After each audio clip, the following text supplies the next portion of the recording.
It's personal between me and you, and I'm going to do you some serious harm, you big stiff idiot. The Untouchable True School Sports Empire proudly presents something the boxing games are missing. Hey, what's going on? It's your boy BT, and I came here to talk some boxing with thousands of True School Sports subscribers. So I wanted to discuss the future of the welterweight division. Giovani Santillan.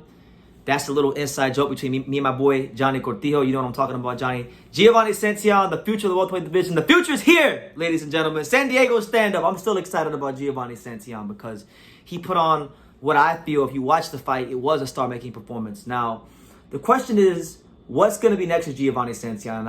And I discussed this on the live towards the end. Then you guys tuned into the live and gave your contributions and whatnot with comments and likes and super chats and things like that. It's really appreciated. But what's next for him? Because I think right now, with the way that the landscape of the division is, the world is Giovani Santillan's oyster. It's really, he's in a great position heading into 2024. And I want to see him fight again.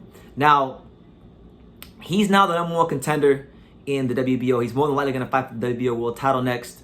Unless Terence Crawford decides to stay at 47 and challenge him for the world title, right? More than likely the belt's going to go vacant. If it goes vacant, you got Cody Crowley and Rashidi Ellis there at 2 and 3. Maybe they fight him for the belt, right?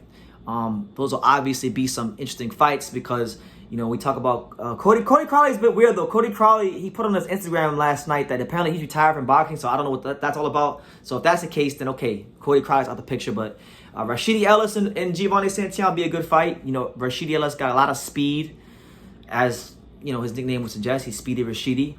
But you see sometimes his punches get a little bit loopy after the 4 or 5 rounds, and you can outlast him and break him down as the fight goes on. So, you know, I think that'd be a cool fight. You know, you got Virgil Ortiz, Virgil Ortiz ain't in the division. Crawford's not going to be in the division anymore, more than likely.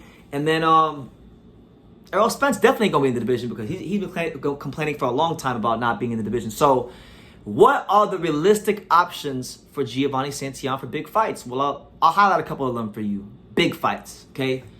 We know Josh Taylor is eyeing a move to 147 in the welterweight division. He's already in the welterweight rankings as we speak.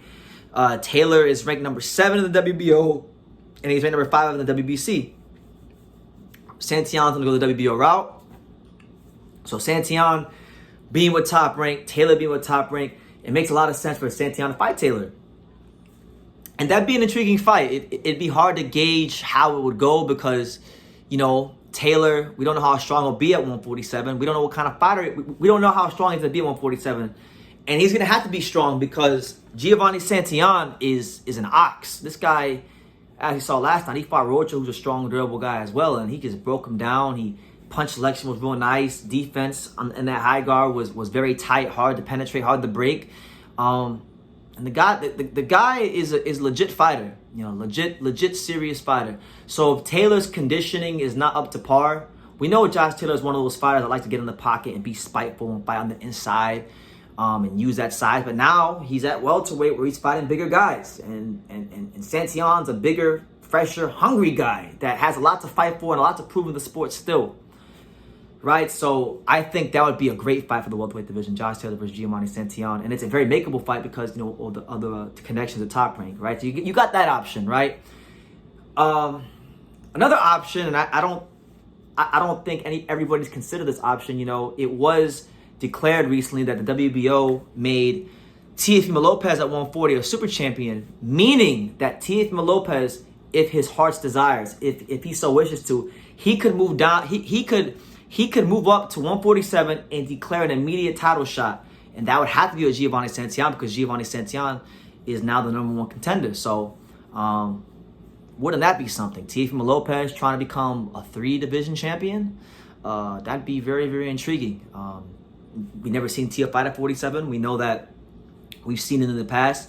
He's been able to outbox guys like Josh Taylor and Lomachenko, who are great top shelf, upper echelon, creme de la creme fighters, as is Teo. But again, he's fighting bigger guy who's very strong and very durable and very determined and very hungry to prove what he's got. to prove, when he's a pressured fighter, which I think, it would be somewhat of it would be a winnable fight for Teofimo Lopez, because Teofimo Lopez doesn't struggle with pressure fighters. Teofimo Lopez struggles with boxers. But at the same time, it's like, can he withstand what Giovani's gonna bring him? I don't know. Could be an interesting fight. It's an option for Top Rank. Okay, and then the third option. Now this one is a long shot, but if I had it my way, and if I was the commissioner of boxing, and if I had it my way, BT got his way, which I know this fight's not gonna happen, but it still is a possibility, albeit a long shot. I would say Jin Sasaki, who I've never made a video about, but I'm talking about him now. Jin Sasaki, he's ranked number 9 in the WBO. He's fought on Top Rank shows before out there in Japan. He's a Japanese welterweight, and I feel like Giovani Santillan and Jin Sasaki would just be like, people don't know how great that fight could be, because they don't really know much about Jin Sasaki, and they're just now learning about Giovani Santillan. But man, Jin Sasaki is an explosive puncher.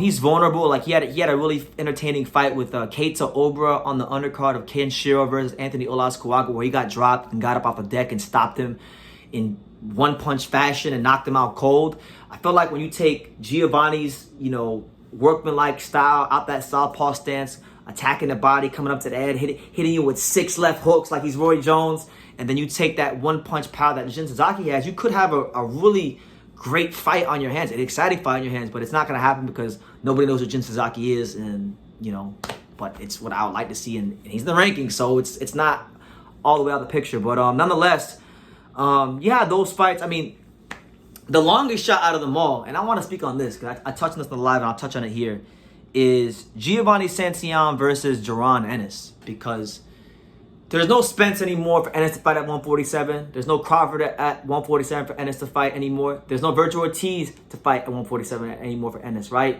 Now, we know in the past, he stated that he's loyal to Showtime Boxing and Steven Espinoza. Showtime Boxing is no longer in the picture. They're out of business. And we've also heard in interviews, his dad, Bozy Ennis, shout out to him, great trainer, great boxing mind, got a lot of love for Bozy Ennis.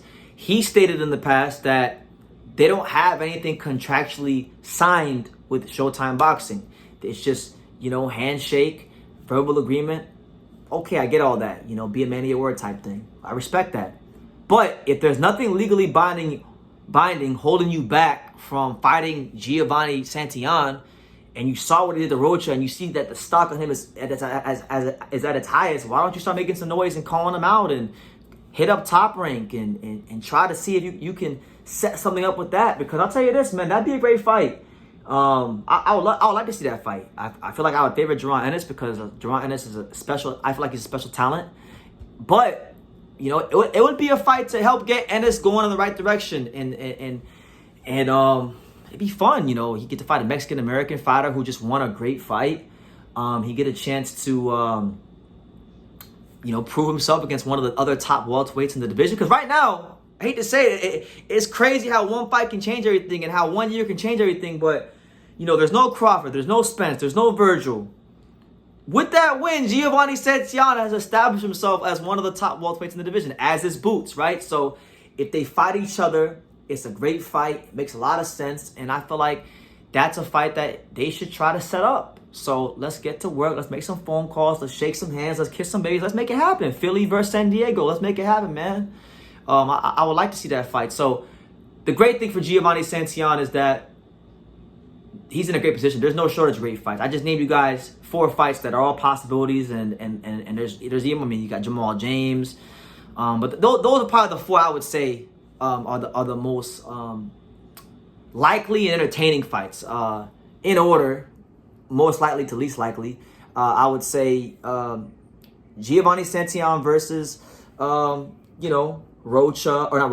Santillan versus Ellis, Giovani Santillan versus Josh Taylor, Giovani Santillan versus Jin Sasaki, Giovani Santillan versus Jaron Ennis. Any one of them 4 fights, I think, would suffice and be a great step in the right direction for Giovani Santillan going into 2024, as I know he's anxious to fight for the world title, because it's been a long time. He's been pounding that pain for a long time.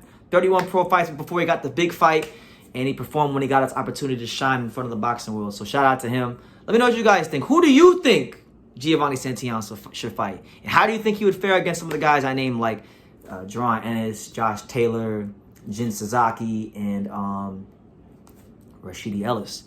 You know, leave your comments down below. Make sure you guys take the time to subscribe. And like I say in every single one of these videos, you can love me or you can hate me, but I'm just a kid from Ding. So until next time, take care, guys. Thank you for watching another video on the untouchable True School Sports Empire. For more great boxing content just like this video, click right here and make sure you subscribe. Much love from sunny South Florida.